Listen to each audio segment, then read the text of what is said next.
sem mjög hafa látið lífsspekina til sín taka argentínski hugsuðurinn Silo. Bækur hans hlutskipti og hlutverk mannsins eru dáðar í fjölmörgum löndum og þykir lífsýn Silos einkar frumleg á köflum.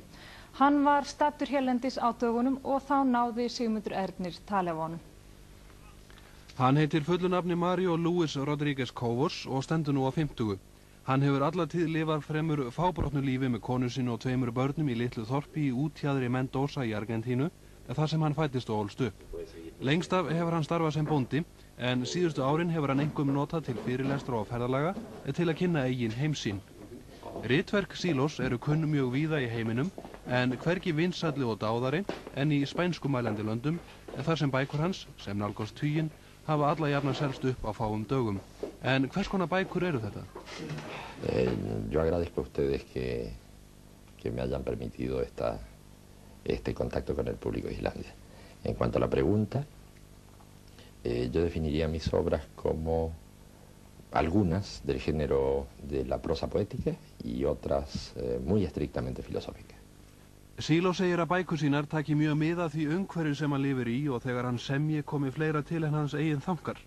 Normalmente ando con pequeñas libretitas encima, equipado como para tomar nota de todo lo que voy viendo, es decir, saco apuntes de lo que va ocurriendo y me dirijo siempre a las personas, es decir, me importan mucho las opiniones de las personas para irlas llevando en mis apuntes. Posteriormente eso lo refundo y saco como varias líneas, como varias posibilidades de escritos. Me quedo después con uno de ellos y el resto lo tiro. Y ese es el que voy perfeccionando. Ritverkum Silos hefur verið líkt við þau verk sem Lao Tse lét eftir sig, svo sem bókinu Veginn. Í þessum verkum felist leiðsögn. Í skrifum sínum leggur Silo til dæmis mjög mikla áherslu á að ofbeldi sé undirrót allra vandamála, en ég spyr hann hvort það sé ekki fullmikil einföldun.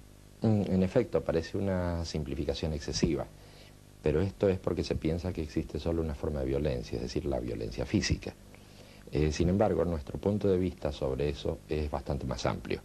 Nosotros decimos que existe una violencia económica, racial, religiosa, psicológica entre las personas, y entonces, claro, viéndolo así, no se reduce solo a que las personas se den de palos o se maten a tiros. En ese caso, no es tanta la reducción, sino que lo podemos ver en nuestra vida diaria. Nuestra vida personal está muy llena de violencia y muy llena de presión. Silo gengur svo langt að segja að allt sem mennirnir taki sig fyrir hendur sé gert undir merkjum ofbeldis og rökstuður þó alhæfingu sína. En general, todas las formas legales y el Estado mismo ha sido montado en base a la lucha de intereses. A veces estos intereses se desequilibran y quienes logran el monopolio, el dominio de las instituciones, imponen su punto de vista a toda costa, sin respetar lo que, por ejemplo, piensan o sienten las minorías. Este es un hecho que observamos todos los días. Ahora, supongamos un caso muy inmediato que tenemos. Hay una unificación europea en marcha. Tal vez Islandia y otros países escandinavos entren en esa comunidad europea. Si eso ocurre, me imagino que será con el respeto de todos los pueblos que forman esa comunidad. Y no se tratará de pasar de un Estado o de los Estados nacionales a un superestado. Si ocurriera esto de un superestado, se estaría ejerciendo sobre la voluntad de los participantes una forma de violencia política, muy sutil, pero violencia al fin. De manera que cuanta más conciencia tengan los pueblos de cómo se manejan las instituciones, en qué dirección van sus países, cómo funcionan las relaciones económicas, yo creo que se gana mucho. Pero volviendo al origen de la pregunta, digo que la violencia está sosteniendo un montón de instituciones que hoy ya consideramos caducas. Y la gente se pregunta, ¿y por qué todavía se conservan esas instituciones? Y nadie puede dar respuesta, y es porque hay intereses que de una manera muy manifiesta o muy sutil siguen manejando la situación. Í nýlegri bók eftir Silo, sem nú komin út í íslenskri þýðingu og ber nafnið Að gera jörðina mennska, leitast Silo meðal annars við að skilgreina þarfir mannsins.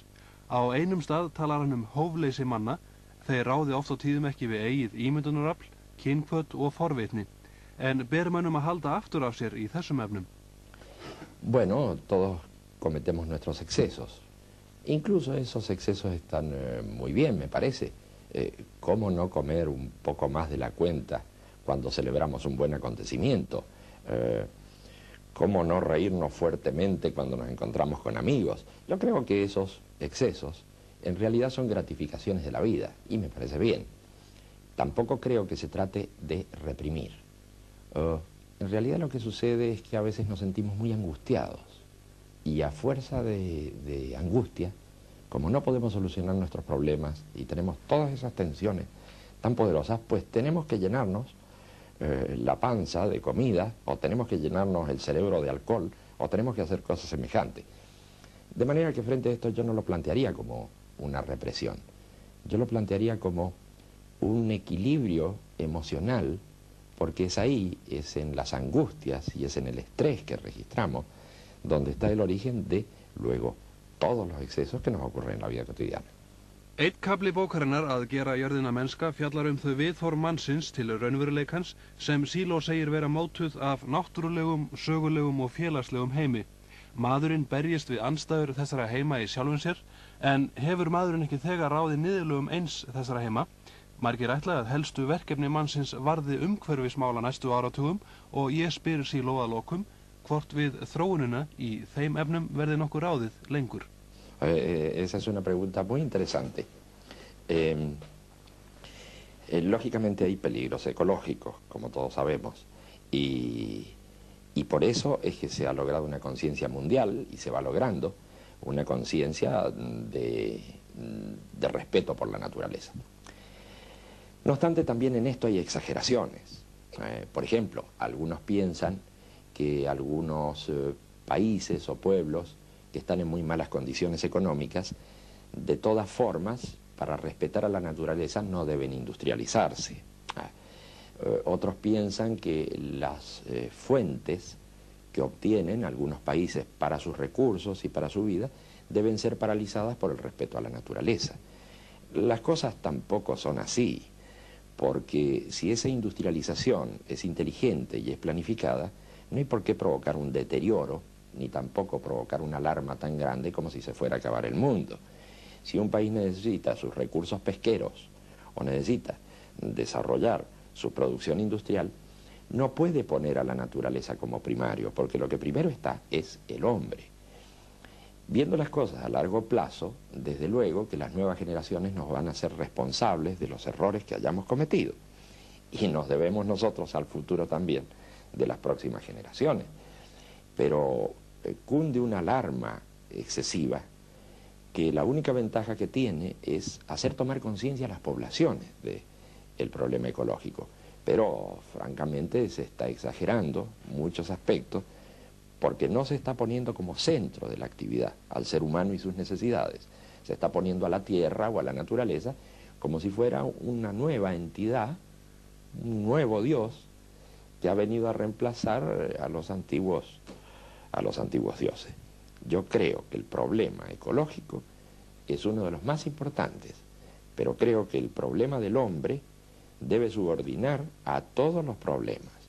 Y si se trata de recursos que necesita un pueblo, sean de la naturaleza que sean industriales, o pesqueros, o mineros, o lo que fuera, en todo caso, mientras se conserve el ciclo natural, la reproducción biológica de las especies, mientras se repueblen los mares, no se produzca un deterioro y una contaminación tremenda como la que hay en algunos puntos, yo creo que no hay que exagerar la nota.